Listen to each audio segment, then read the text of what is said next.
Ühel kaugel maal elab üks meister. Ja see on tõesti osav meister. Tema juures käivad õpilased kaugete maade ja merede tagant. Ta on üle maailma kuulus.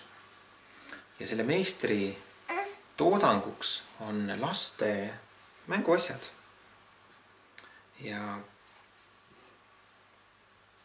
see meister teeb tõesti väga ilusaid, kuid samas hapraid mänguasju.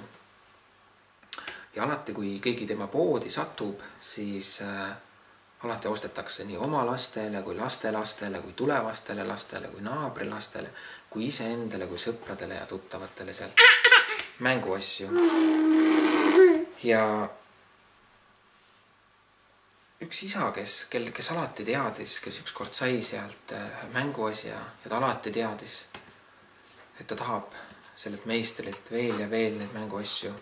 Alati tellis siis oma sõpradelt ja tuttavatelt, kes seda riiki külastasid mänguasju.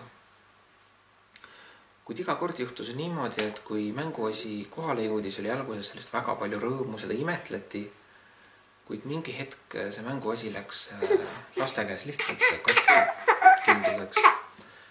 Ja siis olid lapsed olid nukrad ja papa oli ise ka nukker. Aga papa väga austas seda meistrit, sellepärast, et ta oli tõesti kuldsete kätega mees. Ja ta tõi nii palju rõõmu, et ta otsustas võtta teekonna ette ja ta sõitis sellele meistrile külla. Ja olles meistri juurde jõudnud, koputas ta uksele ja tutvustas ennast. Meister kutsus ta sisse, pakkus talle teed ja siis see isa küsis sellelt meistrilt, et kallis meister, et te teete nii ilusaid mänguasju.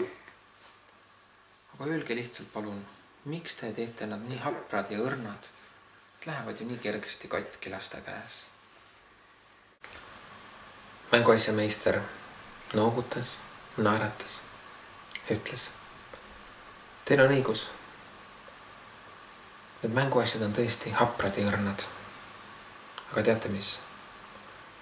Ühel päeval usaldab keegi oma südame teie lapsele, mis võib olla veel palju hapram ja õrnem kui need mänguasjad.